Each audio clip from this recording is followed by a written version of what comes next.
welcome to Ile I's Babaluaiye Healing Ritual. Welcome back. I'm Iyo Dosunde, here to welcome you to our healing of the mind. Sit back and enjoy. Cabo, I am Baba Obasanjo, and I want to welcome you to Ile I's Babaluaiye Healing Ritual. Today, what I'm going to speak about is how spirituality is able to heal the mind. I'm going to chant an Odu from the Odu Ifa, and then we'll see how that relates to how spirituality can heal the mind. Ebajea peo nibi oyekundi awo eshu lodifafo eshu tin shobokbo arun tin aju atidide inje eshu akpagi akin lakailu otirubo oyekundi oye orubo oyekundi oye otirubo oyekundi oye. The story that goes with this this essay Ifa from Oyekundi is that Eshu found himself to be ill. He found himself to be ill. He was in bed. He couldn't get up. He was just very lethargic in bed. So Eshu called his diviner Oyekundi, and Oyekundi divined for Eshu and told Eshu that what you need to do is you need to propitiate the Ori of your friend Bata. And then, so Eshu heard what the diviner had said, or Yekundi had said, and he sent a message to Bata and told him he had to come to his house, and so that he's able to help him with this ritual. So when Bata heard that Eshu wasn't feeling well, he decided what he was going to do is to come to Eshu house in the morning, and just to help him out. So he sent a message to Eshu. I'm coming in the morning to provide you some assistance, my friend. When he got there, Bata started to drum. When he started to drum, the drum was saying, Eshu, Akbagi, Akin Lakailu, Otirubo, Oye Kundi, Oye. And, Eshu heard that. When Urshi heard that, he's like, oh, that's like some nice music that's being played. So Eshu got out of bed. He maybe looked out the window. Oh, yeah, there's my friend Bata. So next thing you know, he was like outside the house, and next thing you know, Eshu started dancing. Eshu started feeling better because of the drumming that Bata was playing, and then him and Bata went all over town because Eshu was feeling much better, dancing and playing drums. So what the lesson is for us is that we see that Eshu's illness was not really a physical illness. It was more like a psychological or a mental type of illness that he was having. And once he was able to do his Ebo, once he was able to apply the spiritual principles to the situation, then that's how Eshu got much, much better. So what happened was he was able to get healed and come out of bed and feel much better by doing the spiritual aspects of what it is that I have to do. And he didn't take any medicine, he didn't do anything like that, but it was just a matter of him doing the divination and knowing that, and the diviner knowing that that is what his issue was, and that he was able to be cured by that. So like I said, that's a great lesson for us. It shows us that what we need to do is that we need to apply spirituality within our daily lives so that we're able to see how it is that it can affect our mind. Because sometimes what it is that's happening in our lives is not really a physical issue. What is happening in minds, it might be like a psychological issue. And what it is that they found is that actually now, in contemporary times, they found that if someone has a good spiritual foundation, if somebody has things that they have spiritual practices, then what happens is a lot of times those people are able to navigate life, and their mental, emotional, spiritual lives are much better than those people that might not have any kind of like spirituality to direct their lives. So I believe that that is the message that Ifa has for us, as far as how is it that you can use your spirituality, How is it that you can use that spirituality in your life so that you can have much better outcomes? And a lot of research has been done, and they've shown that yes, spirituality, and yes, if you have like a very deep spiritual belief system, that it's a much more likely that you would be less likely to have like any psychological and or mental type of issues. So that is what it is that my message for you today. I am really hoping that you enjoy the Babaluaiye healing ritual. It is an excellent ritual, and you will be getting lots and lots of information so that you can utilize that information so that it can help you in your life and improve your life. Thank you so much and enjoy. Greetings, everyone. Greetings. Welcome to our first Sunday meditation today. And today I'm going to do a water meditation for healing and emotional cleansing. We are over 70% water. So when you're in water, you feel at home. Water creates a sense of calmness that aids us in healing. Please sit comfortably. If you're in a chair, plant your feet firmly on the floor. Straighten your back, palms upwards, and that's saying that you're open to give and to receive. Now take a deep breath. Exhale slowly. Breathe again. Exhale slowly. When you are ready, close your eyes. Continue to exhale, letting go of tension and stress. Allow yourself to be present in this moment. Are there any emotions you wish to cleanse and heal? Is there anything you have been holding on to that you're ready to let go? Any events or circumstances that requires forgiveness? As you think, notice your body and how you're feeling. Emotions are natural. Know that you have the power to release these emotions with self-empathy and love. I would like you to see, feel, or imagine yourself at a peaceful lake or an ocean with calming waves.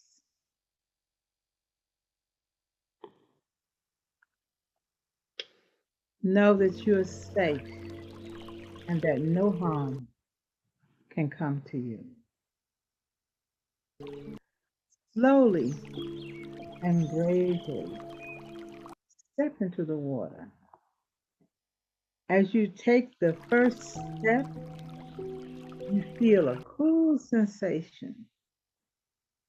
With each step, allow the water to wash away anything that will soothe your soul and calm your heart.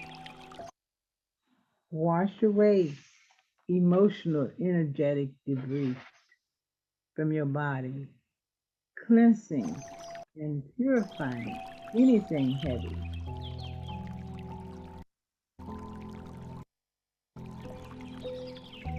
You want you to leave your body feeling lighter and your mind more at ease. Continue walking in the water to carry away burdens you may have. Continue to feel light as they flow away. You may want to submerge yourself into the water. Surrender and let yourself be embraced by the soothing properties of the water. If any emotions surface, accept them and trust that they are rising to be cleansed. Let them float away with the waves and the tides. Now, I want you to visualize a radiant light filling you with a profound sense of peace, with hope for the future.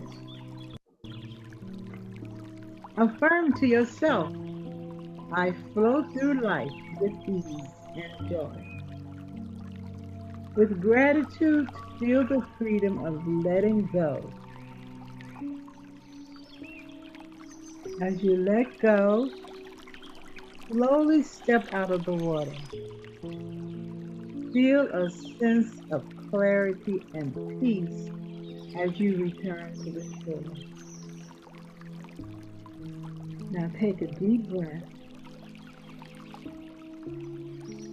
As you come back to conscious awareness, trust that the meditation is integrated with your being.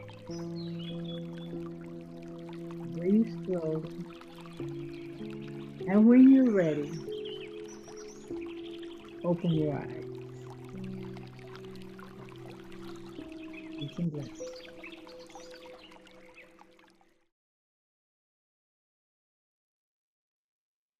Why Babaluaiye at this time? Why should we turn to him for healing? How can he assist us in healing humanity? Let me tell you a bit more about Babaluaiye. He is the Orisha of disease, healing, and prosperity. He became widely known for healing during the 19th century smallpox pandemic. The CDC, Center of Disease Control, and the World Health Organization acquired over 50 artifacts of Babaluaiye and other healers.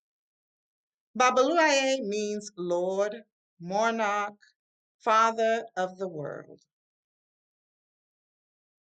They are commonly referred to as healers.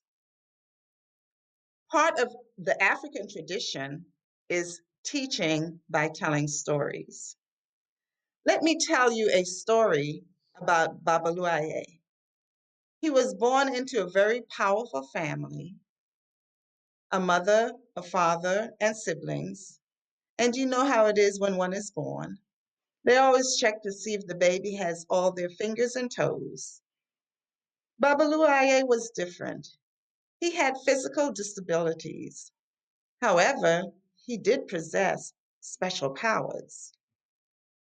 But he was teased, ridiculed, ignored, and neglected because of his outward appearances.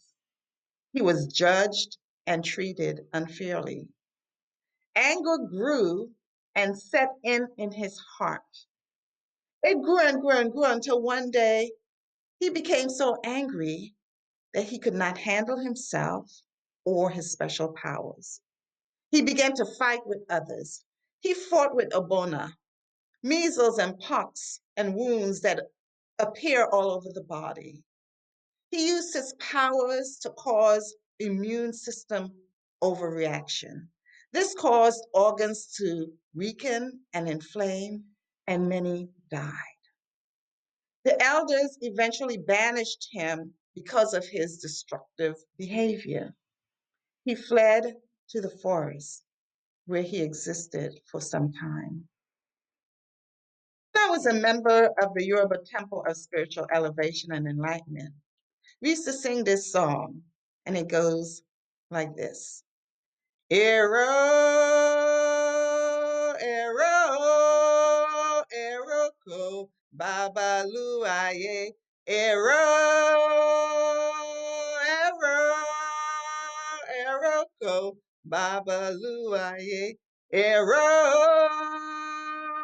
ero, eroko, Babaluaiye. We sang that song during his festival time when we were actually doing the grain cleaning. Babaluaiye was exiled into the forest, but there he met the beautiful Orisha Ajay, and she taught him that things that appear to be waste could have much value. He worked with Chapona, who taught him about the multiple uses of the healing powers of the palm tree. He learned about fibrous food that could sweep the intestinal tract clean, and so did the inner and center part of the palm frond. It can be used to clean the energy of the outer body as well as the house. Babaluaiye encountered some of the other Orisha during his time away. He returned to society, and what he saw was turmoil. Disaster and destruction was everywhere, even more than before he left. The impression of pain and suffering was felt by all. Having resolved his differences with his brothers, Bayani and Shongo, as well as other members of his family, Babaluaiye began to set up his shrine office and committed his life to treating and healing humanity, treating psychological, physical, and spiritual areas. Some who knew him from before were initially wary, but soon his reputation grew. Some rejected him even more than before because they were benefiting from the degradation of society. They set about spreading horrible rumors about Babaluaiye. Those he had to fight.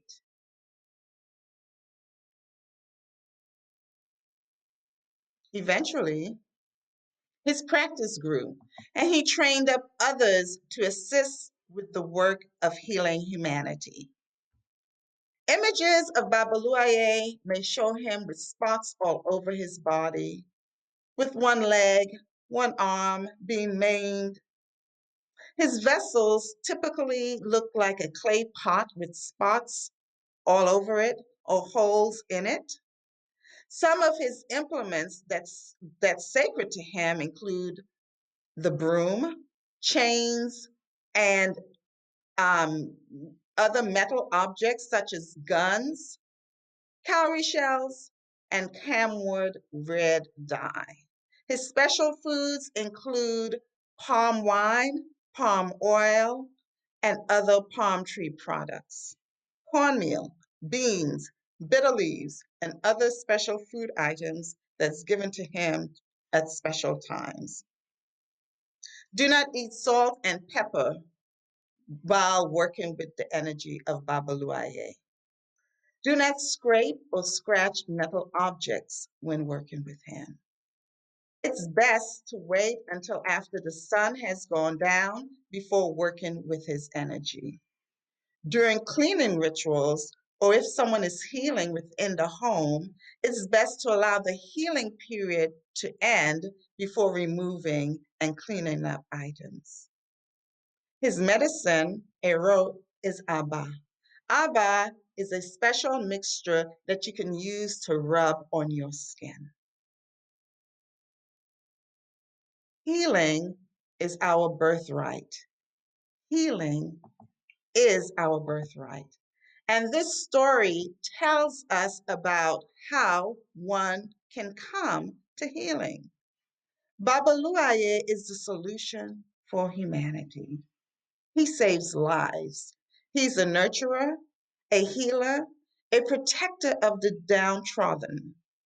As a balancer of society, he teaches us to embrace universal principles and healing practices that demonstrate the power of love, compassion, and forgiveness in our daily lives. He brings longevity, prosperity, children, good balanced relationships, good health, victory over our adversaries, and success in all that we put our hands to do. Things that he teaches us not to do. Do not ignore or neglect others. Don't allow your anger to consume you. It will eventually erupt out of you. Don't degrade others. A Yoruba proverb states, "A man with a cough cannot conceal himself." Our broken society can no longer conceal itself from the destruction that is occurring right now. It's time for all of us to engage in healing. May Babaluaiye be an everlasting blessing to you and your family. Ashe.